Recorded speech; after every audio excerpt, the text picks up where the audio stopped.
존경하고 사랑하는 우리 구독자 여러분 반갑습니다. 여러분의 천만 라디오 천회장입니다. 지금 보니까 우리 코스피가 0.6% 정도 오르고 있어요. 그래서 좋은 흐름 보이고 있습니다. 2483.45 가리키고 있고, 역시나 개인들 팔고 있습니다. 2613억 열심히 팔고 있고, 외인들 3220억 순매수하고 있어요. 우리 외인 오빠들이 들어옵니다. 기관들은 좀 팔고 있고요. 283억. 상위 종목 보니까 삼성전자가 한 1.2% 오르고 있고요. 삼바 0.1, LG화학 0.2, 우선지 0.5, SDI 0.8, 현대차 거의 강보합이고, 네이버가 1.7, 카카오가 한 1.1% 오르고 있네요. 기아 0.2% 오르고 있습니다. 포스코홀딩스, KB는 좀 빠지고 있네요. LG엔솔은 1.3% 빠지고 있고, 하이닉스도 한 0.6% 빠지고 있어요. 지금 코스닥은 740.20, 0.17% 정도 찔끔 오르고 있고, 현재 그런 흐름이 이제 진행되고 있네요. 보니까 삼성전자가 아닙니다. 삼성전자는 아니고 에코프로비엠이 0.38% 빠지고 있고요. LNF 0.48%, 파라비스 0.1, 리노고급 0.5% 빠지고 있고요. 오른 종목은 셀트리온헬스케어가 0.5%, 카카오게임즈 0.5, HLB 1.1, 에코프로 0.1, 오스템플란트 0.05, 셀트리온제약 0.4% 정도 현재 오르고 있습니다. 흐름은 그렇게 썩 나쁘질 않네요. 보니까 떨어지는 종목도 좀 있어요. 그냥 오른 종목도 있고, 참고하시면 될 것 같습니다. 어제에 비해서 코스닥은 그렇게 흐름이 좋지는 않습니다. 환율은 많이 빠지네요. 1228.70, 5.8원 정도 빠지고 있습니다. 잠시 한번 또 미국 소식을 한번 알아보도록 하겠습니다.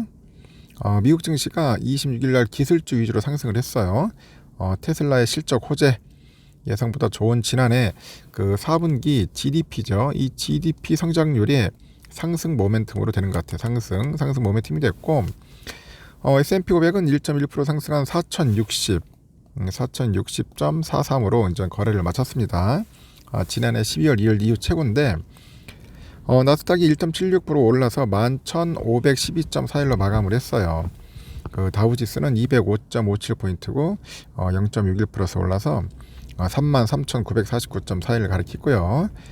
이날 증시는 오전에 소폭 약세를 보이기도 했는데, 시간이 갈수록 낙관론이 고조되면서 상승폭을 확대합니다.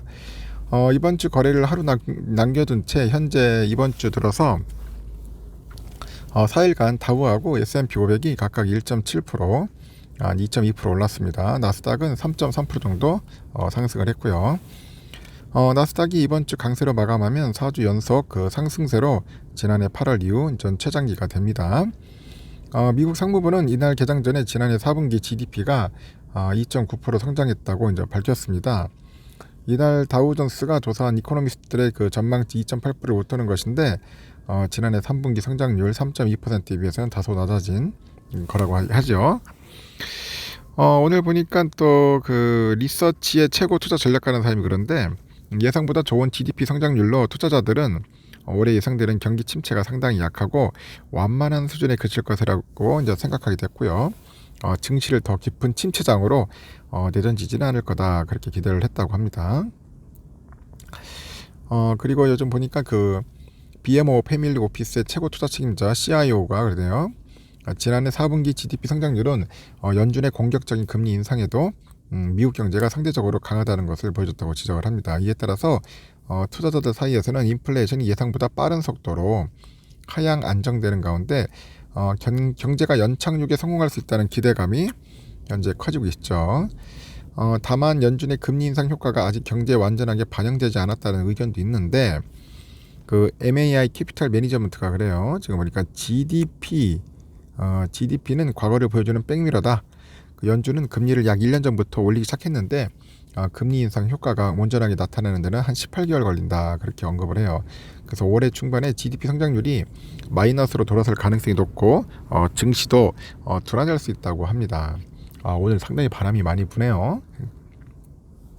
하여튼 이날 발표된 신규 주간 실업급여 신청 건수가 18만 6천 건인데, NL들이 전망치 20만 5천 건을 하회했고, 지난해 4월 이후 최저치로 기술기업 중심으로 감원이 계속되고 있음에도 고용시장은 여전히 강력함을 보여줍니다. 지난해 12월 신규주택 판매 건수 2.3% 늘어서 3개월 연속 증가세다, 그렇게 보시면 됩니다. 이날 기술주를 끌어올린 1등 공신은 테슬라인데, 테슬라는 이날 11% 급등을 합니다. 11% 급등을 했고, 테슬라는 전날 장 마감 후에 그 발표한 지난해 4분기 실적도 괜찮았는데 전기차 가격을 인하한 후에 주문이 크게 늘었다는 그 일론 머스크 CEO의 발언에 결정적으로 매수세가 폭발을 해요. 테슬라 랠리에 따른 빅테크들도 덩달아 상승해가지고 마이크로소프트 3.1%, 알파벳 A가 클래스 A가 2.4, 엔비디아 2.5, 애플이 1.5% 올랍니다. 반면에 전날 장 마감 후에 실적을 발표한 IBM은 매출액이 시장 예상치를 웃돌았음에도 4.5% 급락을 합니다. 이날 항공주 보니까 실적에 따라 주가가 엇갈리는데, 사우스웨스트 지난해 보니까 연휴 기간에 항공 일정을 대량 취소함에 따라서 손실이 예상보다 3.2% 하락했습니다. 반면에 아메리칸 항공은 지난해 4분기 순이익이 시장 컨센을 못 들면서 2.2% 올랐고요. 정유회사 쉐브론은 750억 달러의 자사주 매입을 발표해가지고 5% 가까이 급등을 합니다. 덩달아 엑슨모빌도 4% 올랐고, 대표적인 밈 주식이죠. 베드베스 앤 비욘드. 이날 부채를 갚을 현금이 충분치 않아서 JP모건에서 빌린 자금에 대해 채무 불이행을 결정한 사실이 이제 공개되니까 22.2% 폭락을 했어요. 거래가 중지됐고, 이제 투자자들의 관심은 다음 주에 열릴 그 연방공개시장위원회로 옮겨갑니다. FOMC에서 금리가 한 0.25%포인트 인상될 것으로 보이는데, 10년물 국채 수익률은 예상보다 좋은 지난해 그 4분기 GDP 성장률의 0.03%포인트 오른 3.491로 나타납니다. 유가는 그 중국의 재개장의 수요가 늘 것이라는 전망에 따라 상승을 했는데, 미국의 서부 텍사스산 원유가 3월 인도분 선물 가격이 1.1% 올라서 81.01달러로 나타납니다. 영국 브렌트유 3월 인도분 선물 가격 보니까 1.6% 상승해서 87.47달러로 거래를 마쳤습니다. 참고하시면 될 것 같아요. 일단은 삼성전자 오늘 흐름은 뭐 나쁘진 않아요. 한 7,800원 정도 현재 오르고 있습니다. 놓고 역시나 우리 외인 오빠들 아주 사랑해요. 260만 주 현재 들어오고 있습니다. 개미들 판다고 난리치고 있고, 지금 우선주는 어떠냐? 우선주도 한 57,900원, 뭐 58,000 찍었기 때문에 이런 흐름으로 갈 것 같습니다. 소폭 상승으로 갈 것 같고, 현재 외인들 기관들 찔끔찔끔 들어오고 있습니다. 삼성전자 이제 뭐 떨어질 만큼 떨어졌고 이제 제자리 찾아가려고 하는 것 같아요. 그래도 좀 많이 아쉽긴 하지만은 뭐 조금씩 오르면 좋아요. 한꺼번에 많이 오르면 그것도 겁나는 거래요. 또 급하게 또 떨어질 수 있으니까. 하여튼 우리 꾸준하게 한번 모아보고요. 많이 오른다고 해가지고 너무 겁먹지 말고 또 너무 좋아할 필요도 없고, 그렇습니다. 그냥 무덤덤하게 수량이나 많이 확보할 수 있도록 노력 많이 하십시오. 여기까지 하겠습니다. 여러분 즐거운 하루 보내세요. 감기 조심.